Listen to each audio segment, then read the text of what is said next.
أعوذ بالله من الشيطان الرجيم بسم الله الرحمن الرحيم সুনানে ইবনে মাজাহ চতুর্থ খণ্ড হাদিস নম্বর 3651 আয়েশা রাদিয়াল্লাহু তাআলা আনহা থেকে বর্ণিত তিনি বলেন রাসূলুল্লাহ সাল্লাল্লাহু আলাইহি ওয়াসাল্লামের সাথে জিবরাইল আলাইহিস সালাম এর একটি নির্দিষ্ট সময়ে সাক্ষাতের প্রতিশ্রুতি ছিল, কিন্তু তাতে বিলম্ব হলে নবী সাল্লাল্লাহু আলাইহি ওয়াসাল্লাম বাইরে বের হলেন এবং দেখলেন জিবরাইল আলাইহিস সালাম দরজায় দাঁড়ানো। তিনি বলেন, ভিতরে প্রবেশ করতে কিসে আপনাকে বাধা দিল? তিনি বলেন, এই ঘরে একটি কুকুর আছে, যে ঘরে কুকুর ও ছবি থাকে সে ঘরে আমরা প্রবেশ করি না। হাদিস নম্বর 3652 আবু উমামা রাদিয়াল্লাহু তাআলা আনহু থেকে বর্ণিত এক মহিলা নবী সাল্লাল্লাহু আলাইহি ওয়াসাল্লামের নিকটে এসে তাকে অবহিত করে যে তার স্বামী একটি জিহাদে গিয়েছে। সে তার নিকট তার ঘরে একটি খেজুর গাছের ছবি আঁকার অনুমতি চাইলে তিনি তাকে তা করতে নিষেধ করেন। হাদিস নম্বর 3653 আয়েশা রাদিয়াল্লাহু তাআলা আনহা থেকে বর্ণিত তিনি বলেন, আমি আমার ঘরের দরজায় ছবিযুক্ত একটি পর্দা টানালাম। অতঃপর নবী সাল্লাল্লাহু আলাইহি ওয়াসাল্লাম এসে তা ছিঁড়ে ফেলেন। পরে আমি তা দিয়ে দুটি তাকিয়ার গ্লাভ বানালাম। আমি নবী সাল্লাল্লাহু আলাইহি ওয়াসাল্লামকে তার একটিতে হেলান দিয়ে বসতে দেখেছি। হাদিস নম্বর 3654 আলী রাদিয়াল্লাহু তাআলা আনহু থেকে বর্ণিত তিনি বলেন, রাসূলুল্লাহ সাল্লাল্লাহু আলাইহি ওয়াসাল্লাম সোনার আংটি এবং লাল রঙের জিনপোশ ব্যবহার করতে নিষেধ করেছেন। হাদিস নম্বর 3655 আমির আল হাজরি রাদিয়াল্লাহু তাআলা আনহু থেকে বর্ণিত তিনি বলেন, আমি নবী সাল্লাল্লাহু আলাইহি ওয়াসাল্লামের সাহাবী আবু রায়হানা রাদিয়াল্লাহু তাআলা আনহাকে বলতে শুনেছি, নবী সাল্লাল্লাহু আলাইহি ওয়াসাল্লাম চিতাবাঘের চামড়ার উপর সওয়ার হতে নিষেধ করেছেন। হাদিস নম্বর 3656 মুয়াবিয়া রাদিয়াল্লাহু তাআলা আনহু থেকে বর্ণিত তিনি বলেন, নবী সাল্লাল্লাহু আলাইহি ওয়াসাল্লাম চিতাবাঘের চামড়ার উপর সওয়ার হতে নিষেধ করতেন। শিষ্টাচার হাদিস নম্বর 3657 আবু সালামা আস-সুলামি রাদিয়াল্লাহু তাআলা আনহু থেকে বর্ণিত তিনি বলেন, নবী সাল্লাল্লাহু আলাইহি ওয়াসাল্লাম বলেছেন, আমি লোককে তার মায়ের সাথে সদাচারের উপদেশ দিচ্ছি, আমি লোককে তার মায়ের সাথে সদাচারের উপদেশ দিচ্ছি, আমি লোককে তার মায়ের সাথে সদাচারের উপদেশ দিচ্ছি। তিনি তিনবার এই কথা বলেন, আমি লোককে তার পিতার সাথে সদাচারের উপদেশ দিচ্ছি, আমি মানুষকে তার অধীন দাসের সাথে সদাচারের উপদেশ দিচ্ছি, যদিও সে তার সাথে কষ্টদায়ক আচরণ করে। হাদিস নম্বর 3658 আবু হুরায়রা রাদিয়াল্লাহু তাআলা আনহু থেকে বর্ণিত তিনি বলেন, সাহাবীগণ জিজ্ঞাসা করেন, ইয়া রাসূলুল্লাহ, কার সাথে সদাচরণ করব? তিনি বলেন, তোমার মায়ের সাথে। তারা বললেন, অতঃপর কার সাথে? তিনি বলেন, তোমার মায়ের সাথে। তারা বলেন, অতঃপর কার সাথে? তিনি বলেন, তোমার পিতার সাথে। তারা বলেন, অতঃপর কার সাথে? তিনি বলেন, অতঃপর পর্যায়ক্রমে নিকটবর্তীদের সাথে। হাদিস নম্বর 3659 আবু হুরায়রা রাদিয়াল্লাহু তাআলা আনহু থেকে বর্ণিত তিনি বলেন, রাসূলুল্লাহ সাল্লাল্লাহু আলাইহি ওয়াসাল্লাম বলেছেন, কোন সন্তান তার পিতার হক আদায় করতে সক্ষম নয়, তবে সে যদি তাকে দাস রূপে পায় এবং তাকে খরিদ করে আজাদ করে দেয় তাহলে কিছু হক আদায় হয়। হাদিস নম্বর 3660 আবু হুরায়রা রাদিয়াল্লাহু তাআলা আনহু থেকে বর্ণিত নবী সাল্লাল্লাহু আলাইহি ওয়াসাল্লাম বলেন, একটি কুনতার হলো 12,000 উকিয়ার সমান এবং উকিয়া হলো আসমান জমিনের মাঝখানে যা কিছু আছে তার চেয়ে উত্তম। রাসূলুল্লাহ সাল্লাল্লাহু আলাইহি ওয়াসাল্লাম আরো বলেন, জান্নাতে মানুষের মর্যাদা অবশ্যই বৃদ্ধি করা হবে। সে বলবে, এটা মর্যাদা বৃদ্ধি কিভাবে হলো? বলা হবে, তোমার জন্য তোমার সন্তানের ক্ষমা প্রার্থনার বদৌলতে। হাদিস নম্বর 3661 মিকদাম ইবনে মাদকারি রাদিয়াল্লাহু তাআলা আনহু থেকে বর্ণিত রাসূলুল্লাহ সাল্লাল্লাহু আলাইহি ওয়াসাল্লাম বলেন, নিশ্চয়ই আল্লাহ তাআলা তোমাদের মায়েদের সম্পর্কে তোমাদের উপদেশ দিচ্ছেন। একথা তিনি তিনবার বলেন। নিশ্চয়ই আল্লাহ তোমাদের পিতাদের সম্পর্কে তোমাদের উপদেশ দিচ্ছেন। নিশ্চয়ই আল্লাহ পর্যায়ক্রমে তোমাদের নিকটবর্তী সম্পর্কে তোমাদের উপদেশ দিচ্ছেন সদাচারে। হাদিস নম্বর 3662 আবু উমামা রাদিয়াল্লাহু তাআলা আনহু থেকে বর্ণিত এক ব্যক্তি বলল, হে আল্লাহর রাসূল, সন্তানের উপর মাতা-পিতার কি অধিকার আছে? তিনি বলেন, তারা তোমার বেহেশত এবং তোমার দোজখ। হাদিস নম্বর 3663 আবু দারদা রাদিয়াল্লাহু তাআলা আনহু থেকে বর্ণিত তিনি নবী সাল্লাল্লাহু আলাইহি ওয়াসাল্লামকে বলতে শুনেছেন, পিতা হলো জান্নাতের দরজাসমূহের মধ্যবর্তী দরজা, অতএব তুমি ওই দরজা নষ্টও করতে পারো অথবা তার হেফাজতও করতে পারো। হাদিস নম্বর 3664। আবু উসাইদ মালিক ইবনে রাবিয়া রাদিয়াল্লাহু তাআলা আনহু থেকে বর্ণিত, তিনি বলেন, একদা আমরা নবী সাল্লাল্লাহু আলাইহি ওয়াসাল্লামের নিকট উপস্থিত ছিলাম। তখন সালামা গোত্রের এক ব্যক্তি তার নিকট এসে বলল, হে আল্লাহর রাসূল, আমার পিতামাতার মৃত্যুর পর তাদের সাথে সদাচারের কিছু অবশিষ্ট আছে কি, যা আমি তাদের সাথে করতে পারি? তিনি বলেন, হ্যাঁ, তাদের জন্য দোয়া করো, ক্ষমা প্রার্থনা করো, তাদের মৃত্যুর পর তাদের প্রদত্ত প্রতিশ্রুতি পালন করো, তাদের বন্ধু বান্ধবের সম্মান করো এবং অপরের সাথে তাদের গড়ে তোলা সম্পর্ক উজ্জীবিত রাখা। হাদিস নম্বর 3665। আয়েশা রাদিয়াল্লাহু তাআলা আনহা থেকে বর্ণিত, তিনি বলেন, কতক বেদুইন নবী সাল্লাল্লাহু আলাইহি ওয়াসাল্লামের নিকট এসে বলল, আপনারা কি আপনাদের শিশুদের চুমু দেন? সাহাবীগণ বলেন, হ্যাঁ। তারা বলল, কিন্তু আল্লাহর শপথ, আমরা চুমু দেই না। তখন নবী সাল্লাল্লাহু আলাইহি ওয়াসাল্লাম বলেন, আল্লাহ যদি তোমাদের অন্তর থেকে দয়া মায়া তুলে নিয়ে থাকেন, তাহলে আমি আর কি করতে পারি? হাদিস নম্বর 3666। ইয়ালা আল আমিরি রাদিয়াল্লাহু তাআলা আনহু থেকে বর্ণিত, তিনি বলেন, হাসান ও হুসাইন রাদিয়াল্লাহু তাআলা আনহু দৌড়াতে দৌড়াতে নবী সাল্লাল্লাহু আলাইহি ওয়াসাল্লামের নিকট আসলেন। তিনি তাদেরকে বুকে জড়িয়ে ধরলেন এবং বললেন, সন্তান মানুষকে কাপুরুষ ও দুর্বল বানিয়ে দেয়। হাদিস নম্বর 3667। সুরাকা ইবনে মালিক রাদিয়াল্লাহু তাআলা আনহু থেকে বর্ণিত, নবী সাল্লাল্লাহু আলাইহি ওয়াসাল্লাম বলেন, আমি কি তোমাদেরকে সর্বোত্তম দান খয়রাতের পথ নির্দেশ করব না? তোমরা যে কন্যা তোমার নিকটে ফিরে এসেছে এবং তুমি ছাড়া তার আর কোনো উপার্জনকারী নেই, তার জন্য কৃত দান খয়রাত সর্বোত্তম। হাদিস নম্বর 3668। এহনাফ রাদিয়াল্লাহু তাআলা আনহা এর পিতৃব্য সাফা রাদিয়াল্লাহু তাআলা আনহু থেকে বর্ণিত, তিনি বলেন, এক মহিলা তার দুই কন্যা সন্তান সহ আয়েশা রাদিয়াল্লাহু তাআলা আনহা এর নিকটে এলো। তিনি তাকে 3টি খেজুর দিলেন। সে তাদের প্রত্যেককে একটি করে খেজুর দিল এবং অবশিষ্ট খেজুরটিও 2 টুকরা করে তাদের মাঝে বন্টন করলো। আয়েশা রাদিয়াল্লাহু তাআলা আনহা বলেন, এরপর নবী সাল্লাল্লাহু আলাইহি ওয়াসাল্লাম আসলে আমি তার নিকট ঘটনা বর্ণনা করলাম। তিনি বলেন, তুমি তো অবাক হচ্ছ, এর ফলে সে অবশ্যই জান্নাতে প্রবেশ করেছে। হাদিস নম্বর 3669। উকবা ইবনে আমির রাদিয়াল্লাহু তাআলা আনহু থেকে বর্ণিত, তিনি বলেন, আমি রাসূলুল্লাহ সাল্লাল্লাহু আলাইহি ওয়াসাল্লামকে বলতে শুনেছি, কারো 3টি কন্যা সন্তান থাকলে এবং সে তাদের ব্যাপারে ধৈর্য ধারণ করলে, যথাসাধ্য তাদের পানাপার করলে ও পোশাক আশাক দিলে, তারা কিয়ামতের দিন তার জন্য জাহান্নাম থেকে অন্তরায় হবে। হাদিস নম্বর 3670। ইবনে আব্বাস রাদিয়াল্লাহু তাআলা আনহু থেকে বর্ণিত, তিনি বলেন, রাসূলুল্লাহ সাল্লাল্লাহু আলাইহি ওয়াসাল্লাম বলেছেন, কোন ব্যক্তির 2টি কন্যা সন্তান থাকলে এবং সে তাদের সাথে উত্তম ব্যবহার করলে, যতদিন তারা একত্রে বসবাস করবে, তারা তাকে জান্নাতে প্রবেশ করাবে। হাদিস নম্বর 3671। আনাস ইবনে মালিক রাদিয়াল্লাহু তাআলা আনহু থেকে বর্ণিত, রাসূলুল্লাহ সাল্লাল্লাহু আলাইহি ওয়াসাল্লাম বলেন, তোমরা তোমাদের সন্তানদের সাথে উত্তম আচরণ করো এবং তাদেরকে উত্তম রূপে সদাচার শিক্ষা দাও। হাদিস নম্বর 3672। আবু সুরাইহ আল খুজাই রাদিয়াল্লাহু তাআলা আনহু থেকে বর্ণিত, নবী সাল্লাল্লাহু আলাইহি ওয়াসাল্লাম বলেন, যে ব্যক্তি আল্লাহ ও শেষ দিনের প্রতি ঈমান রাখে, সে যেন তার প্রতিবেশীর সাথে সদাচরণ করে। যে ব্যক্তি আল্লাহ ও শেষ দিনের প্রতি ঈমান রাখে, সে যেন তার মেহমানকে সমাদর করে। যে ব্যক্তি আল্লাহ ও শেষ দিনের প্রতি ঈমান রাখে, সে যেন উত্তম কথা বলে, অন্যথায় নীরবে থাকে। হাদিস নম্বর 3673। আয়েশা রাদিয়াল্লাহু তাআলা আনহা থেকে বর্ণিত, রাসূলুল্লাহ সাল্লাল্লাহু আলাইহি ওয়াসাল্লাম বলেন, জিবরিল আলাইহিস সালাম আমাকে প্রতিবেশীর ব্যাপারে অবিরত উপদেশ দিচ্ছিলেন। এমনকি আমার ধারণা হলো যে অচিরেই তিনি তাকে হয়তো ওয়ারিস বানাবেন। হাদিস নম্বর 3674। আবু হুরায়রা রাদিয়াল্লাহু তাআলা আনহু থেকে বর্ণিত, তিনি বলেন, রাসূলুল্লাহ সাল্লাল্লাহু আলাইহি ওয়াসাল্লাম বলেছেন, জিবরিল আলাইহিস সালাম আমাকে প্রতিবেশীর ব্যাপারে অবিরত উপদেশ দিচ্ছিলেন। এমনকি আমার মনে হলো যে অচিরেই তিনি হয়তো তাকে ওয়ারিস বানাবেন। হাদিস নম্বর 3675।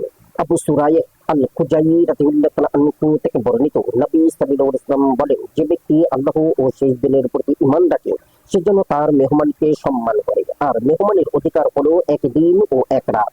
আপ্যায়নকারীর কষ্ট হতে পারে, এরূপ দীর্ঘ সময় তার নিকটে মেহমানের অবস্থান বৈধ নয়। আপ্যায়ন 3 দিন। 3 দিনের অতিরিক্ত সময়ের জন্য যা সে ব্যয় করবে, তা তার জন্য দান হিসেবে গণ্য হবে। হাদিস নম্বর 3676। উকবা ইবনে আমির রাদিয়াল্লাহু তাআলা আনহু থেকে বর্ণিত, তিনি বলেন, আমার রাসূলুল্লাহ সাল্লাল্লাহু আলাইহি ওয়াসাল্লামকে বললাম, আপনি আমাদেরকে বিভিন্ন স্থানে পাঠিয়ে থাকেন, আমরা এমন সব জনপদে যাত্রা বিরতি করি যারা আমাদের আপ্যায়ন করে না। এ ব্যাপারে আপনার কি অভিমত? রাসূলুল্লাহ সাল্লাল্লাহু আলাইহি ওয়াসাল্লাম আমাদেরকে বলেন, যদি তোমরা কোনো বসতি এলাকায় যাত্রা বিরতি করো এবং তারা মেহমানের আপ্যায়নযোগ্য ব্যবস্থা করলে তা তোমরা গ্রহণ করো, আর যদি তারা তা না করে তবে তাদের থেকে তাদের সামর্থ্য অনুসারে মেহমানদারের ন্যায্য দাবি আদায় করো। হাদিস নম্বর 3677। মিকদাম আবু কারিমা রাদিয়াল্লাহু তাআলা আনহু থেকে বর্ণিত, তিনি বলেন, রাসূলুল্লাহ সাল্লাল্লাহু আলাইহি ওয়াসাল্লাম বলেছেন, রাতে আগত মেহমানকে আপ্যায়ন করা বাধ্যতামূলক। কারো বাড়ির আঙিনায় মেহমান অভুক্ত রাত কাটালে সেটা বাড়ির মালিকের জন্য ঋণ স্বরূপ। মেহমান ইচ্ছা করলে এই ঋণ উসুল করতেও পারে অথবা ত্যাগও করতে পারে। হাদিস নম্বর 3678। আবু হুরায়রা রাদিয়াল্লাহু তাআলা আনহু থেকে বর্ণিত, তিনি বলেন, রাসূলুল্লাহ সাল্লাল্লাহু আলাইহি ওয়াসাল্লাম বলেছেন, হে আল্লাহ, আমি দুই দুর্বলের অর্থাৎ ইয়াতীম ও নারীর অধিকার নস্যাৎ করার নিষিদ্ধ করেছি। হাদিস নম্বর 3679। আবু হুরায়রা রাদিয়াল্লাহু তাআলা আনহু থেকে বর্ণিত, নবী সাল্লাল্লাহু আলাইহি ওয়াসাল্লাম বলেন, মুসলমানদের ঘরসমূহের মধ্যে যে ঘরে ইয়াতীম থাকে এবং তার সাথে সদয় ব্যবহার করা হয় সেই ঘরে ও সর্বোত্তম। পক্ষান্তরে মুসলমানদের ঘরসমূহের মধ্যে যে ঘরে ইয়াতীম থাকে এবং তার সাথে নির্দয় ব্যবহার করা হয় সে ঘরই সর্বাধিক নিকৃষ্ট। হাদিস নম্বর 3680।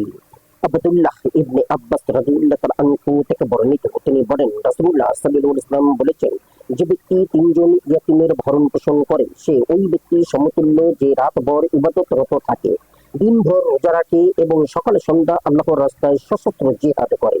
জান্নাতে আমি ও সেই ব্যক্তি এই দুই বোনের মতো দুই ভাই রূপে বসবাস করব। এই বলে তিনি তর্জনী ও মধ্যমা আঙ্গুল একত্র করে দেখান।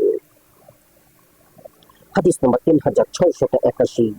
আবু বারজা আল্লাহ আসলামী রাদিয়াল্লাহু তাআলা আনহু থেকে বর্ণিত, তিনি বলেন, আমি বললাম, হে আল্লাহর রাসূল, আমাকে এমন একটি কাজের পথ নির্দেশ দিন যার দ্বারা আমি উপকৃত হতে পারি। তিনি বলেন, মুসলমানদের যাতায়াতের পথ থেকে কষ্টদায়ক বস্তু সরিয়ে ফেলো। হাদিস নম্বর 3682।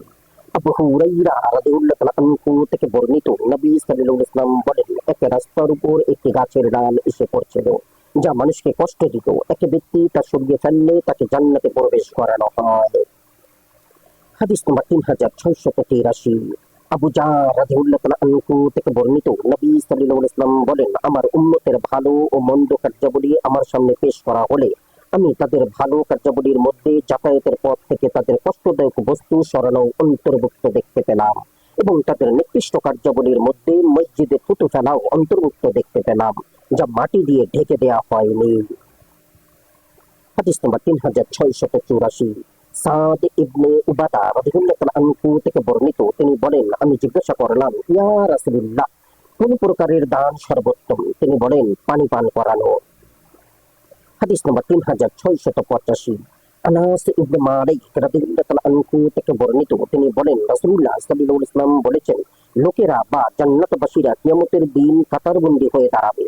তখন এক জাহান্নামী এক জান্নাতের নিকট দিয়ে যাওয়ার সময় বলবে, হে অমুক, তোমার কি মনে পড়ে একদিন তুমি পানি পান করতে চেয়েছিলে এবং আমি তোমাকে শরবত পান করিয়েছিলাম? রাসূলুল্লাহ সাল্লাল্লাহু আলাইহি ওয়াসাল্লাম বলেন, জান্নাতের লোকটি তার জন্য শাফায়াত করবে। আরেক ব্যক্তি যাওয়ার সময় বলবে, তোমার কি মনে আছে একদিন আমি তোমাকে অজুর পানি দিয়েছিলাম? তখন সে তার জন্য শাফায়াত করবে। ইবনে নুমাইর রাদিয়াল্লাহু তাআলা আনহু এর বর্ণনায় আরো আছে, আরেক ব্যক্তি বলবে, হে অমুক, তোমার কি মনে আছে একদিন তুমি আমাকে অমুক ও অমুক প্রয়োজনে পাঠিয়েছিলে এবং আমি তোমার প্রয়োজন সমাধা করতে গিয়েছিলাম? তখন সে তার জন্য শাফায়াত করবে। হাদিস নম্বর 3686। সুরাকা ইবনে জুশুম রাদিয়াল্লাহু তাআলা আনহু থেকে বর্ণিত, তিনি বলেন, আমি রাসূলুল্লাহ সাল্লাল্লাহু আলাইহি ওয়াসাল্লামকে জিজ্ঞাসা করলাম, আমি আমার উটের জন্য পানির যে চৌবাচ্চা তৈরি করে রেখেছি, পথ ভুলে আসা উটও তার পানি পান করে, আমি যে সেটিকে পানি পান করতে দিলাম তাতে কি আমার সওয়াব হবে? তিনি বলেন, হ্যাঁ, প্রতিটি কলিজাধারী অর্থাৎ প্রাণধারীর বেলায় সওয়াব রয়েছে। হাদিস নম্বর 3687। জারির ইবনে আবদুল্লাহ আল-বাজালি রাদিয়াল্লাহু তাআলা আনহু থেকে বর্ণিত, তিনি বলেন, রাসূলুল্লাহ সাল্লাল্লাহু আলাইহি ওয়াসাল্লাম বলেছেন, যে ব্যক্তি নম্র স্বভাব বঞ্চিত সে যাবতীয় কল্যাণ থেকে বঞ্চিত। হাদিস নম্বর 3688। আবু হুরাইরা রাদিয়াল্লাহু তাআলা আনহু থেকে বর্ণিত, নবী সাল্লাল্লাহু আলাইহি ওয়াসাল্লাম বলেন, আল্লাহ হলেন রফিক, নম্র। তিনি নম্রতা পছন্দ করেন। তিনি নম্রতার সাথে দিনের দাওয়াত দানকারীকে যে পরিমাণ সওয়াব দান করেন, কঠোরতা প্রদর্শনকারীকে তদ্রূপ দান করেন না। হাদিস নম্বর 3689। আয়েশা রাদিয়াল্লাহু তাআলা আনহা থেকে বর্ণিত, নবী সাল্লাল্লাহু আলাইহি ওয়াসাল্লাম বলেন, নিশ্চয়ই আল্লাহ হলেন নম্র ও দয়ার্দ্র। তিনি প্রতিটি বিষয়ে নম্রতা ও দয়ার্দ্রতা প্রদর্শন পছন্দ করেন। হাদিস নম্বর 3690। আবু জাহর রাদিয়াল্লাহু তাআলা আনহু থেকে বর্ণিত, তিনি বলেন, রাসূলুল্লাহ সাল্লাল্লাহু আলাইহি ওয়াসাল্লাম বলেছেন, এরা তোমাদের ভাই। আল্লাহ তাদেরকে তোমাদের অধীনস্থ করেছেন, অতএব তোমরা যা খাও তাদেরকে তা খাওয়াও, তোমরা যা পরিধান করো তাদেরকে তা পরিধান করাও, এবং তাদের উপর তাদের স্বার্থাতীত কাজ চাপিও না। যদি চাপাও তবে তোমরা সেই কাজে তাদের সাহায্য করো। হাদিস নম্বর 3691। আবু বকর সিদ্দিক রাদিয়াল্লাহু তাআলা আনহু থেকে বর্ণিত, তিনি বলেন, রাসূলুল্লাহ সাল্লাল্লাহু আলাইহি ওয়াসাল্লাম বলেছেন, অধীনস্থদের সাথে দুর্ব্যবহারকারী জান্নাতে প্রবেশ করতে পারবে না। সাহাবীগণ বলেন, ইয়া রাসূলুল্লাহ, আপনি কি আমাদের অবহিত করেননি যে এই উম্মতের অধিকাংশ হবে গোলাম ও ইয়াতীম? তিনি বলেন, হ্যাঁ। অতএব তোমরা তোমাদের সন্তানের মতো তাদের সাথে ব্যবহার করো, এবং তোমরা যা আহার করো তা তাদেরকেও আহার করাও। সাহাবীগণ বলেন, দুনিয়াতে কি জিনিস আমাদের উপকার আসবে? তিনি বলেন, আল্লাহর রাস্তায় সংগ্রাম করার উদ্দেশ্যে তুমি যে ঘোড়া প্রতিপালন করো এবং যে গোলাম তোমার দায়িত্ব পালন করে, সে যদি নামাজ পড়ে তবে সে তোমার ভাই। হাদিস নম্বর 3692। আবু হুরাইরা রাদিয়াল্লাহু তাআলা আনহু থেকে বর্ণিত, তিনি বলেন, রাসূলুল্লাহ সাল্লাল্লাহু আলাইহি ওয়াসাল্লাম বলেছেন, যে মহান সত্তার হাতে আমার প্রাণ, তার শপথ, তোমরা ঈমানদার না হওয়া পর্যন্ত জান্নাতে প্রবেশ করতে পারবে না, এবং তোমরা পরস্পরকে মহব্বত না করা পর্যন্ত ঈমানদার হতে পারবে না। আমি কি তোমাদেরকে এমন একটি জিনিসের প্রতি পথ নির্দেশ দিব না, যা করলে তোমরা পরস্পরকে মহব্বত করবে? তোমরা নিজেদের মধ্যে সালামের প্রসার ঘটাও। হাদিস নম্বর 3693। আবু উমামা রাদিয়াল্লাহু তাআলা আনহু থেকে বর্ণিত, তিনি বলেন, আমাদের নবী সাল্লাল্লাহু আলাইহি ওয়াসাল্লাম আমাদের নির্দেশ দিয়েছেন আমরা যেন সালামের প্রসার ঘটাই। হাদিস নম্বর 3694। আব্দুল্লাহ ইবনে আমর রাদিয়াল্লাহু তাআলা আনহু থেকে বর্ণিত, তিনি বলেন, রাসূলুল্লাহ সাল্লাল্লাহু আলাইহি ওয়াসাল্লাম বলেছেন, তোমরা দয়াময় রহমানের ইবাদত করো এবং সালামের প্রসার ঘটাও। হাদিস নম্বর 3695। আবু হুরাইরা রাদিয়াল্লাহু তাআলা আনহু থেকে বর্ণিত, এক ব্যক্তি মসজিদে প্রবেশ করলো এবং রাসূলুল্লাহ সাল্লাল্লাহু আলাইহি ওয়াসাল্লাম তখন মসজিদের এক কোণে বসা ছিলেন। সে নামাজ পড়ার পর এসে সালাম করলো। তিনি উত্তরে বলেন, তোমার প্রতিও সালাম। হাদিস নম্বর 3696। আবু সালামা রাদিয়াল্লাহু তাআলা আনহু থেকে বর্ণিত, আয়েশা রাদিয়াল্লাহু তাআলা আনহা তার নিকট বর্ণনা করেছেন যে রাসূলুল্লাহ সাল্লাল্লাহু আলাইহি ওয়াসাল্লাম তাকে বললেন, জিবরাইল আলাইহিস সালাম তোমাকে সালাম দিচ্ছেন। আয়েশা রাদিয়াল্লাহু তাআলা আনহা বলেন, তার প্রতিও সালাম এবং আল্লাহর রহমত। হাদিস নম্বর 3697। আনাস ইবনে মালিক রাদিয়াল্লাহু তাআলা আনহু থেকে বর্ণিত, তিনি বলেন, রাসূলুল্লাহ সাল্লাল্লাহু আলাইহি ওয়াসাল্লাম বলেছেন, আহলে কিতাবের কেউ তোমাদের সালাম দিলে তোমরা বলবে, ওয়া আলাইকুম, তোমাদের প্রতিও। হাদিস নম্বর 3698। আয়েশা রাদিয়াল্লাহু তাআলা আনহা থেকে বর্ণিত, নবী সাল্লাল্লাহু আলাইহি ওয়াসাল্লামের নিকট একদল ইহুদি এসে বলল, আসসালামু আলাইকা ইয়া আবাল কাসিম, হে আবুল কাসেম, তোমার মৃত্যু হোক। তিনি উত্তরে বলেন, ওয়া আলাইকুম, তোমাদের মৃত্যু হোক। হাদিস নম্বর 3699। আবু আব্দুর রহমান আল জুহানি রাদিয়াল্লাহু তাআলা আনহু থেকে বর্ণিত, তিনি বলেন, রাসূলুল্লাহ সাল্লাল্লাহু আলাইহি ওয়াসাল্লাম বললেন, আগামীকাল আমি জন্তুজানি করে ইহুদিদের এলাকায় যাব। তোমরা আগে তাদের সালাম করো না। তারা তোমাদের সালাম করলে তোমরা বলবে, ওয়া আলাইকুম, তোমাদের প্রতি। হাদিস নম্বর 3700। আনাস রাদিয়াল্লাহু তাআলা আনহু থেকে বর্ণিত, তিনি বলেন, রাসূলুল্লাহ সাল্লাল্লাহু আলাইহি ওয়াসাল্লাম আমাদের এখানে আসলেন, আমরা ছিলাম বালক, তিনি আমাদের সালাম দিলেন। হাদিস নম্বর 3701। আসমা বিনতে ইয়াজিদ রাদিয়াল্লাহু তাআলা আনহু থেকে বর্ণিত, তিনি বলেন, রাসূলুল্লাহ সাল্লাল্লাহু আলাইহি ওয়াসাল্লাম আমাদের মহিলাদের নিকট দিয়ে যাবার সময় আমাদের সালাম দিয়েছেন। হাদিস নম্বর 3702। আনাস ইবনে মালিক রাদিয়াল্লাহু তাআলা আনহু থেকে বর্ণিত, তিনি বলেন, আমরা জিজ্ঞাসা করলাম, হে আল্লাহর রাসূল, আমরা কি পারস্পরিক সাক্ষাতে একে অপরের সামনে মাথা ঝুঁকাবো? তিনি বলেন, না। আমরা জিজ্ঞাসা করলাম, আমরা কি পরস্পর আলিঙ্গন করব? তিনি বলেন, না, বরং তোমরা পরস্পর মুসাফাহা করো। হাদিস নম্বর 3703, বারাআ ইবনে আযিব রাদিয়াল্লাহু তাআলা আনহু থেকে বর্ণিত, তিনি বলেন রাসূলুল্লাহ সাল্লাল্লাহু আলাইহি ওয়াসাল্লাম বলেছেন, দুজন মুসলমান পারস্পরিক সাক্ষাতে মুসাফাহা করলে তারা বিচ্ছিন্ন হওয়ার পূর্বে তাদের ক্ষমা করা হয়। হাদিস নম্বর 3704, ইবনে উমার রাদিয়াল্লাহু তাআলা আনহু থেকে বর্ণিত, তিনি বলেন আমরা নবী সাল্লাল্লাহু আলাইহি ওয়াসাল্লামের হাতে চুমা দিয়েছি। হাদিস নম্বর 3705, সাফওয়ান ইবনে আসসাল রাদিয়াল্লাহু তাআলা আনহু থেকে বর্ণিত, একদল ইহুদি নবী সাল্লাল্লাহু আলাইহি ওয়াসাল্লামের হাতে ও পদদয়ে চুমা দিয়েছিল। হাদিস নম্বর 3706, আবু সাঈদ আল খুদরি রাদিয়াল্লাহু তাআলা আনহু থেকে বর্ণিত, আবু মূসা রাদিয়াল্লাহু তাআলা আনহু উমর রাদিয়াল্লাহু তাআলা আনহু এর নিকট তিনবার অনুমতি চাইলেন, কিন্তু তিনি অনুমতি পেলেন না, তাই তিনি ফিরে গেলেন। উমর রাদিয়াল্লাহু তাআলা আনহু তার নিকট লোক পাঠিয়ে জিজ্ঞাসা করলেন, আপনার ফিরে যাওয়ার কারণ কি? তিনি বলেন, আমি অনুমতি প্রার্থনা করেছি যেভাবে রাসূলুল্লাহ সাল্লাল্লাহু আলাইহি ওয়াসাল্লাম আমাদেরকে তিনবার অনুমতি প্রার্থনা করার নির্দেশ দিয়েছেন। আমাদেরকে অনুমতি দেয়া হলে আমরা প্রবেশ করেছি এবং অনুমতি না দেয়া হলে ফিরে গেছি। আবু সাঈদ আল খুদরি রাদিয়াল্লাহু তাআলা আনহু বলেন, উমর রাদিয়াল্লাহু তাআলা আনহু বললেন, এই বিষয়ে অবশ্যই আপনাকে আমার নিকট সাক্ষী পেশ করতে হবে, অন্যথায় আমি অবশ্যই একটা কিছু করব, আপনাকে শাস্তি দিব। আবু মূসা রাদিয়াল্লাহু তাআলা আনহু তার সম্প্রদায়ের সভাস্থলে উপস্থিত হয়ে তাদের সাক্ষ্য তলব করেন। তারা তার পক্ষে সাক্ষ্য দিলে উমর রাদিয়াল্লাহু তাআলা আনহু তার পথ ছেড়ে দেন। হাদিস নম্বর 3707, আবু আইয়ুব আল আনসারী রাদিয়াল্লাহু তাআলা আনহু থেকে বর্ণিত, তিনি বলেন আমরা জিজ্ঞাসা করলাম, ইয়া রাসূলুল্লাহ, এই সালাম তো বুঝলাম, কিন্তু অনুমতি প্রার্থনা কি? তিনি বলেন, আগন্তুক মুখে আল্লাহর গুণগান, মহত্ব ও প্রশংসা বাক্য উচ্চারণ করে বা গলা খাকরি দিয়ে বাড়ির লোকজনের নিকট অনুমতি প্রার্থনা করবে। হাদিস নম্বর 3708, আলী রাদিয়াল্লাহু তাআলা আনহু থেকে বর্ণিত, তিনি বলেন রাসূলুল্লাহ সাল্লাল্লাহু আলাইহি ওয়াসাল্লামের নিকট আমার হাজির হওয়ার দুইটি সময় নির্দিষ্ট ছিল, রাতে একবার এবং দিনে একবার। আমি তার নিকট তার নামাজরত অবস্থায় উপস্থিত হলে তিনি আমার উদ্দেশ্যে গলা খাকারি দিতেন। হাদিস নম্বর 3709, আলী রাদিয়াল্লাহু তাআলা আনহু থেকে বর্ণিত, তিনি বলেন আমি রাসূলুল্লাহ সাল্লাল্লাহু আলাইহি ওয়াসাল্লামের নিকট অনুমতি প্রার্থনা করলাম। তিনি জিজ্ঞাসা করলেন, কে? আমি বললাম, আমি। তখন নবী সাল্লাল্লাহু আলাইহি ওয়াসাল্লাম বললেন, আমি নাম বলতে পারো না? হাদিস নম্বর 3710, জাবির রাদিয়াল্লাহু তাআলা আনহু থেকে বর্ণিত, তিনি বলেন আমি বললাম, হে আল্লাহর রাসূল, আপনার রাত কেমন গেল? তিনি বলেন, ভালোভাবেই কেটেছে, সেই লোকের চেয়ে যে রোজা অবস্থায় প্রভাত করেনি এবং রুগ্ন ব্যক্তিকেও দেখতে যায়নি। হাদিস নম্বর 3711, আবু উসাইদ আল সাইদি রাদিয়াল্লাহু তাআলা আনহু থেকে বর্ণিত, তিনি বলেন রাসূলুল্লাহ সাল্লাল্লাহু আলাইহি ওয়াসাল্লাম আব্বাস ইবনে আব্দুল মুত্তালিব রাদিয়াল্লাহু তাআলা আনহু এর ওখানে প্রবেশ করে তাকে বলেন, আসসালামু আলাইকুম।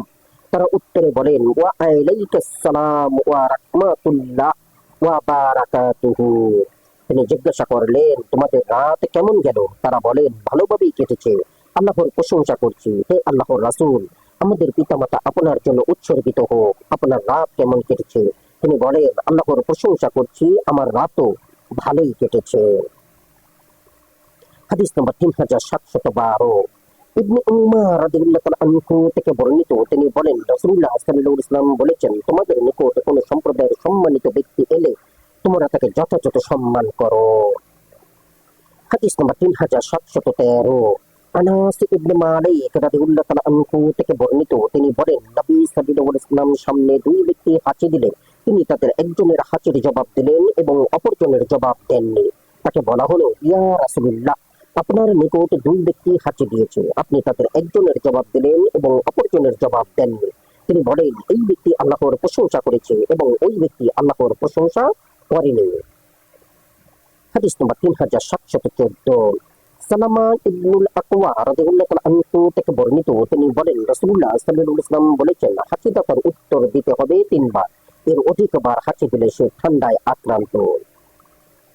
হাদিস নম্বর 3715, আলী রাদিয়াল্লাহু তাআলা আনহু থেকে বর্ণিত, তিনি বলেন রাসূলুল্লাহ সাল্লাল্লাহু আলাইহি ওয়াসাল্লাম বলেছেন, তোমাদের কেউ হাঁচি দিলে যেন বলে আলহামদুলিল্লাহ, সমস্ত প্রশংসা আল্লাহর। তার আশেপাশে উপস্থিত ব্যক্তিগণ যেন বলে, ইয়া আরহামুকুমুল্লাহ, আল্লাহ তোমায় অনুগ্রহ করুন। প্রতি উত্তরে হাঁচিদাতা যেন বলে, ইয়াহদিকুমুল্লাহ ওয়া ইসলিহু বালাকুম, আল্লাহ তোমাদের সৎ পথ প্রদর্শন করুন এবং তোমাদের অবস্থা সংশোধন করুন। হাদিস নম্বর 3716।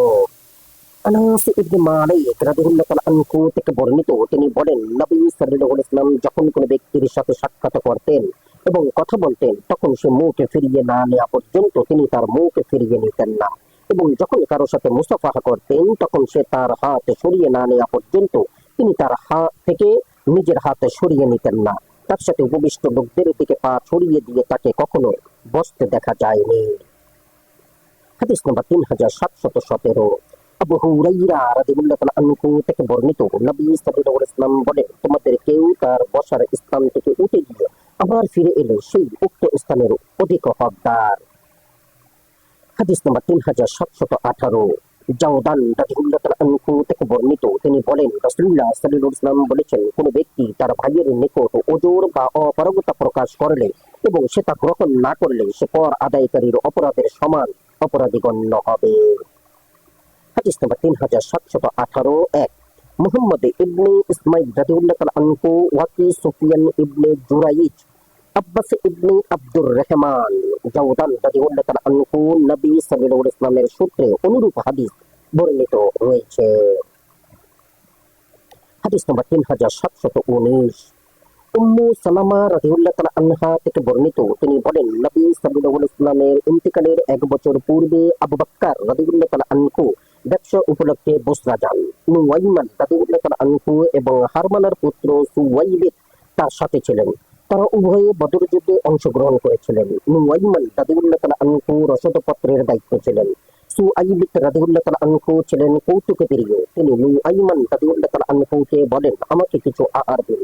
তিনি বলেন, আবু বকর রাদিয়াল্লাহু তাআলা আনহু আসা পর্যন্ত অপেক্ষা করুন। তিনি বলেন, না, আমি আপনাকে পেরেশান করে ছাড়বো। রাবী বলেন, অতঃপর তারা একদল লোককে অতিক্রম করে যাচ্ছিলেন। সুআইবিদ রাদিয়াল্লাহু তাআলা আনহু তাদের বলেন, তোমরা কি আমার নিকট থেকে আমার একটি গোলাম খরিদ করবে? তারা বলেন, হ্যাঁ। তিনি বলেন, সে এমন গোলাম যার একটা কথা আছে, সে তোমাদের বলবে, আমি স্বাধীন। তোমরা তার এ কথায় বিশ্বাস করে তাকে ছেড়ে দিয়ে আমাকে কিন্তু আমার এই গোলামের ব্যাপারে ফাসাদে ফেলো না জানো।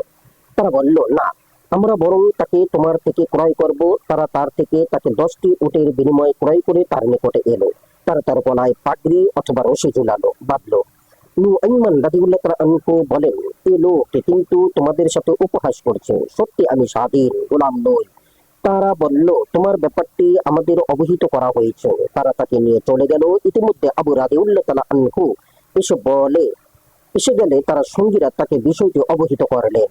রাবী বলেন, অতঃপর তিনি তাদের নিকট গেলেন এবং তাদের উট তাদেরকে ফেরত দিয়ে নুআইমান রাদিয়াল্লাহু তাআলা আনহুকে ছাড়িয়ে আনলেন।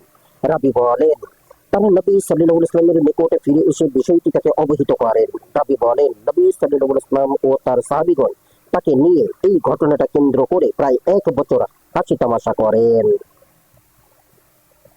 হাদিস নম্বর 3720। আনাস রাদিয়াল্লাহু তাআলা আনহু থেকে বর্ণিত, তিনি বলেন, রাসূলুল্লাহ সাল্লাল্লাহু আলাইহি ওয়াসাল্লাম আমাদের সাথে মেলামেশা করতেন।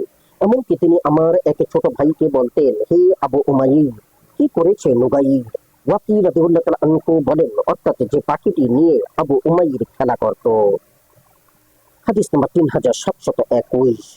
আমর ইবনে শুয়াইব রাদিয়াল্লাহু তাআলা আনহু থেকে পর্যায়ক্রমে তার পিতা ও তার দাদার সূত্রে বর্ণিত, তিনি বলেন, রাসূলুল্লাহ সাল্লাল্লাহু আলাইহি ওয়াসাল্লাম সাদা চুল উপরাতে নিষেধ করেছেন এবং বলেছেন, এটা মুমিনের নূর।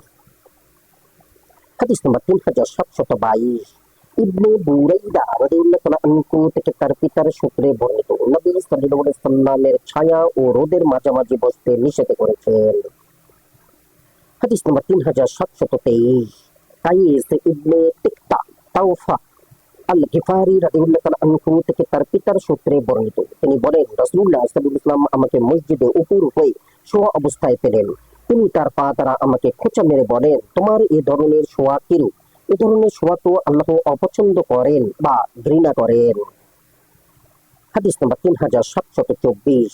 আবু জার রাদিয়াল্লাহু তাআলা আনহু থেকে বর্ণিত, তিনি বলেন, আমি উপর হয়ে শুয়ে থাকা অবস্থায় নবী সাল্লাল্লাহু আলাইহি ওয়াসাল্লাম আমার পাশ দিয়ে গেলেন। তিনি আমাকে তার পা দ্বারা খোঁচা মেরে বলেন, হে জুনাইদিব, এটা তো জাহান্নামের শয়ন। হাদিস নম্বর 3725। আবু উমামা রাদিয়াল্লাহু তাআলা আনহু থেকে বর্ণিত, তিনি বলেন নবী সাল্লাল্লাহু আলাইহি ওয়াসাল্লাম মসজিদে উপর হয়ে শায়িত এক ব্যক্তির পাশ দিয়ে যেতে তার পা দ্বারা তাকে খোঁচা মেরে বলেন, দাঁড়াও অথবা বসো, কেননা এটা জাহান্নামের শয়ন। হাদিস নম্বর 3726। ইবনে আব্বাস রাদিয়াল্লাহু তাআলা আনহু থেকে বর্ণিত, তিনি বলেন রাসূলুল্লাহ সাল্লাল্লাহু আলাইহি ওয়াসাল্লাম বলেছেন, যে ব্যক্তি জ্যোতিষ বিদ্যার কিছু শিক্ষা করলো সে যেন জাদুবিদ্যার একটা শাখা আয়ত্ত করলো, এখন তা যত বাড়ায় বাড়াক। হাদিস নম্বর 3727। আবু হুরায়রা রাদিয়াল্লাহু তাআলা আনহু থেকে বর্ণিত, তিনি বলেন রাসূলুল্লাহ সাল্লাল্লাহু আলাইহি ওয়াসাল্লাম বলেছেন, তোমরা বাতাসকে গালি দিও না, কারণ তা আল্লাহর রহমতের অন্তর্ভুক্ত, তার রহমত ও শান্তি বয়ে আনে। তোমরা আল্লাহর নিকট এর মধ্যে নিহিত কল্যাণের প্রার্থনা করো এবং তার মধ্যে নিহিত অনিষ্ট থেকে আল্লাহর আশ্রয় প্রার্থনা করো। হাদিস নম্বর 3728। ইবনে উমর রাদিয়াল্লাহু তাআলা আনহু থেকে বর্ণিত, নবী সাল্লাল্লাহু আলাইহি ওয়াসাল্লাম বলেন, মহান আল্লাহর নিকট সর্বাধিক পছন্দনীয় নাম হলো আব্দুল্লাহ ও আব্দুর রহমান। হাদিস নম্বর 3729। উমাইর ইবনুল খাত্তাব রাদিয়াল্লাহু তাআলা আনহু থেকে বর্ণিত, তিনি বলেন রাসূলুল্লাহ সাল্লাল্লাহু আলাইহি ওয়াসাল্লাম বলেছেন, ইনশাআল্লাহ আমি বেঁচে থাকলে রাবাহ, নাজিহ, আফলাহ, নাফে ও ইয়াসার নাম রাখতে নিষেধ করব। হাদিস নম্বর 3730। সামুরা রাদিয়াল্লাহু তাআলা আনহু থেকে বর্ণিত, তিনি বলেন রাসূলুল্লাহ সাল্লাল্লাহু আলাইহি ওয়াসাল্লাম আমাদের দাসদের চারটি নামে নামকরণ করতে নিষেধ করেছেন, আফলাহ, নাফে, রাবাহ ও ইয়াসার। হাদিস নম্বর 3731। মাসরুক রাদিয়াল্লাহু তাআলা আনহু থেকে বর্ণিত, তিনি বলেন আমি উমর ইবনুল খাত্তাব রাদিয়াল্লাহু তাআলা আনহু এর সাথে সাক্ষাৎ করলে তিনি বলেন, তুমি কে? আমি বললাম, মাসরুক ইবনুল আজদা। উমর রাদিয়াল্লাহু তাআলা আনহু বলেন, আমি রাসূলুল্লাহ সাল্লাল্লাহু আলাইহি ওয়াসাল্লামকে বলতে শুনেছি, আজদা এক শয়তানের নাম। হাদিস নম্বর 3732। আবু হুরায়রা রাদিয়াল্লাহু তাআলা আনহু থেকে বর্ণিত, জায়নাব রাদিয়াল্লাহু তাআলা আনহু এর নাম ছিল বাররাহ, পুণ্যবতী। এতে বলাবলি হলো যে তিনি নিজেই নিজের পবিত্রতা প্রকাশ করেছেন, তখন রাসূলুল্লাহ সাল্লাল্লাহু আলাইহি ওয়াসাল্লাম তার নাম রাখলেন জয়নাব। হাদিস নম্বর 3733। ইবনে উমর রাদিয়াল্লাহু তাআলা আনহু থেকে বর্ণিত, উমর রাদিয়াল্লাহু তাআলা আনহু এক কন্যাকে আসিয়া গুনাগার নামে ডাকা হতো, রাসূলুল্লাহ সাল্লাল্লাহু আলাইহি ওয়াসাল্লাম তার নাম রাখলেন জামিলা সুন্দরী। হাদিস নম্বর 3734। আব্দুল্লাহ ইবনে সালাম রাদিয়াল্লাহু তাআলা আনহু থেকে বর্ণিত, তিনি বলেন আমি এসে রাসূলুল্লাহ সাল্লাল্লাহু আলাইহি ওয়াসাল্লামের নিকট উপস্থিত হলাম, তখন আমার নাম আব্দুল্লাহ ইবনে সালাম ছিল না। রাসূলুল্লাহ সাল্লাল্লাহু আলাইহি ওয়াসাল্লাম আমার নাম রাখেন আব্দুল্লাহ ইবনে সালাম। হাদিস নম্বর 3735। আবু হুরায়রা রাদিয়াল্লাহু তাআলা আনহু থেকে বর্ণিত, তিনি বলেন আবুল কাসিম সাল্লাল্লাহু আলাইহি ওয়াসাল্লাম বলেছেন, তোমরা আমার নামে নাম রেখো, কিন্তু আমার উপনামে নাম রেখো না। হাদিস নম্বর 3736। জাবির রাদিয়াল্লাহু তাআলা আনহু থেকে বর্ণিত, তিনি বলেন রাসূলুল্লাহ সাল্লাল্লাহু আলাইহি ওয়াসাল্লাম বলেছেন, তোমরা আমার নামে নাম রাখো, কিন্তু আমার উপনামে নাম রেখো না। হাদিস নম্বর 3737। আনাস রাদিয়াল্লাহু তাআলা আনহু থেকে বর্ণিত, তিনি বলেন রাসূলুল্লাহ সাল্লাল্লাহু আলাইহি ওয়াসাল্লাম বকি নামক স্থানে ছিলেন, তখন এক ব্যক্তি অপর ব্যক্তিকে ডাক দিয়ে বলল, হে আবুল কাসেম। এতে রাসূলুল্লাহ সাল্লাল্লাহু আলাইহি ওয়াসাল্লাম তার দিকে ফিরে তাকালেন। সে বলল, আমি আপনাকে ডাকিনি। তখন রাসূলুল্লাহ সাল্লাল্লাহু আলাইহি ওয়াসাল্লাম বললেন, তোমরা আমার নামে নাম রাখো, কিন্তু আমার উপনামে নাম রেখো না। হাদিস নম্বর 3738। হামজা ইবনে সুহাইব রাদিয়াল্লাহু তাআলা আনহু থেকে বর্ণিত, উমর রাদিয়াল্লাহু তাআলা আনহু সুহাইব রাদিয়াল্লাহু তাআলা আনহুকে বললেন, ব্যাপার কি? তুমি যে আবু ইয়াহইয়া উপনাম গ্রহণ করেছো, অথচ তোমার কোনো সন্তান নেই। তিনি বলেন রাসূলুল্লাহ সাল্লাল্লাহু আলাইহি ওয়াসাল্লাম আমার উপনাম রেখেছেন আবু ইয়াহইয়া। হাদিস নম্বর 3739। আয়েশা রাদিয়াল্লাহু তাআলা আনহা থেকে বর্ণিত, তিনি নবী সাল্লাল্লাহু আলাইহি ওয়াসাল্লামকে বলেন, আপনি আমি ছাড়া আপনার সকল স্ত্রীর উপনাম রেখেছেন। তিনি বলেন, তাহলে তুমি উম্মু আবদুল্লাহ। হাদিস নম্বর 3740। আনাস রাদিয়াল্লাহু তাআলা আনহু থেকে বর্ণিত, তিনি বলেন নবী সাল্লাল্লাহু আলাইহি ওয়াসাল্লাম আমাদের এখানে আসতেন এবং আমার এক ছোট ভাইকে আবু উমাইর বলে ডাকতেন। হাদিস নম্বর 3741। আবু জাবিরা ইবনু দাহহাক রাদিয়াল্লাহু তাআলা আনহু থেকে বর্ণিত, তিনি বলেন, তোমরা একে অপরকে মন্দ উপাধিতে ডেকো না। সূরা হুজরাত 11। আয়াতটি আমাদের আনসারদের সম্পর্কে নাজিল হয়েছে। নবী সাল্লাল্লাহু ইসলাম আমাদের এখানে আসলেন। আমাদের কারো কারো 2-3টি নাম ছিল। নবী সাল্লাল্লাহু ইসলাম কখনো কখনো সেসব নামের কোনো কোনোটি ধরে রাখতেন। তাকে বলা হলো ইয়া রাসূলুল্লাহ। এই নামে সে চটে যায়, তখন তোমরা পরস্পরকে মন্দ নামে ডেকো না শীর্ষক আয়াত নাজিল হয়। হাদিস নম্বর 3742। মিকদাদ ইবনে আমর রাদিয়াল্লাহু তাআলা আনহু থেকে বর্ণিত, তিনি বলেন রাসূলুল্লাহ সাল্লাল্লাহু আলাইহি ওয়াসাল্লাম আমাদেরকে চাটুকারদের মুখে ধুলা নিক্ষেপ করার নির্দেশ দিয়েছেন। হাদিস নম্বর 3743। মুয়াবিয়া রাদিয়াল্লাহু তাআলা আনহু থেকে বর্ণিত, তিনি বলেন আমি রাসূলুল্লাহ সাল্লাল্লাহু আলাইহি ওয়াসাল্লামকে বলতে শুনেছি, তোমরা পরস্পরের সামনাসামনি প্রশংসা করো না, কেননা তা হত্যার সমতুল্য। হাদিস নম্বর 3744। আবু বকর রাদিয়াল্লাহু তাআলা আনহু থেকে বর্ণিত, তিনি বলেন এক ব্যক্তি রাসূলুল্লাহ সাল্লাল্লাহু আলাইহি ওয়াসাল্লামের সামনে আরেক ব্যক্তির প্রশংসা করলো। রাসূলুল্লাহ সাল্লাল্লাহু আলাইহি ওয়াসাল্লাম বলেন, তোমার জন্য দুঃখ হয়, তুমি তোমার সাথীকে হত্যা করলে। তিনি কথাটি কয়েকবার বললেন। অতঃপর তিনি বলেন, তোমাদের কেউ যদি তার ভাইয়ের প্রশংসা করতে চায় তবে সে যেন বলে আমি এরূপ ধারণা করি, আমি আল্লাহর নিকট কারো সাফাই গাওয়ার অধিকারী নাই। হাদিস নম্বর 3745। আবু হুরায়রা রাদিয়াল্লাহু তাআলা আনহু থেকে বর্ণিত, তিনি বলেন রাসূলুল্লাহ সাল্লাল্লাহু আলাইহি ওয়াসাল্লাম বলেছেন, পরামর্শদাতা হলো আমানতদার। হাদিস নম্বর 3746। আবু মাসউদ রাদিয়াল্লাহু তাআলা আনহু থেকে বর্ণিত, তিনি বলেন রাসূলুল্লাহ সাল্লাল্লাহু আলাইহি ওয়াসাল্লাম বলেছেন, যার কাছে পরামর্শ চাওয়া হয় তাকে বিশ্বস্ততা রক্ষা করতে হবে। হাদিস নম্বর 3747। জাবির রাদিয়াল্লাহু তাআলা আনহু থেকে বর্ণিত, তিনি বলেন রাসূলুল্লাহ সাল্লাল্লাহু আলাইহি ওয়াসাল্লাম বলেছেন, তোমাদের কেউ তার ভাইয়ের নিকট পরামর্শ চাইলে সেজন্য তাকে সঠিক পরামর্শ দেয়। হাদিস নম্বর 3748। আব্দুল্লাহ ইবনে আমর রাদিয়াল্লাহু তাআলা আনহু থেকে বর্ণিত, তিনি বলেন রাসূলুল্লাহ সাল্লাল্লাহু আলাইহি ওয়াসাল্লাম বলেছেন, কতক অনারব ভূমি তোমাদের করায়ত্ত হবে, সেখানে তোমরা হাম্মাম গোসলখানা নামে কিছু ঘর দেখতে পাবে। তোমাদের পুরুষরা যেন লুঙ্গি ব্যতীত সেখানে প্রবেশ না করে এবং নারীদেরকে তাতে প্রবেশ করা থেকে বিরত রাখবে, তবে অসুস্থ কিংবা হাইজ নেফাসগ্রস্ত হলে ঢুকতে পারবে। হাদিস নম্বর 3749। আয়েশা রাদিয়াল্লাহু তাআলা আনহা থেকে বর্ণিত, নবী সাল্লাল্লাহু আলাইহি ওয়াসাল্লাম পুরুষ ও নারীদের গোসলখানায় প্রবেশ করতে নিষেধ করেছেন। পরে তিনি পুরুষদেরকে লুঙ্গি সহ প্রবেশের অনুমতি দেন, কিন্তু নারীদের অনুমতি দেননি। হাদিস নম্বর 3750। আবুল মালিক আল হুজালি রাদিয়াল্লাহু তাআলা আনহু থেকে বর্ণিত, হিমস নিবাসী কতক নারী আয়েশা রাদিয়াল্লাহু তাআলা আনহা এর সাক্ষাৎ প্রার্থনা করল। তিনি বললেন, সম্ভবত তোমরা গোসলখানায় প্রবেশকারিণীদের অন্তর্ভুক্ত।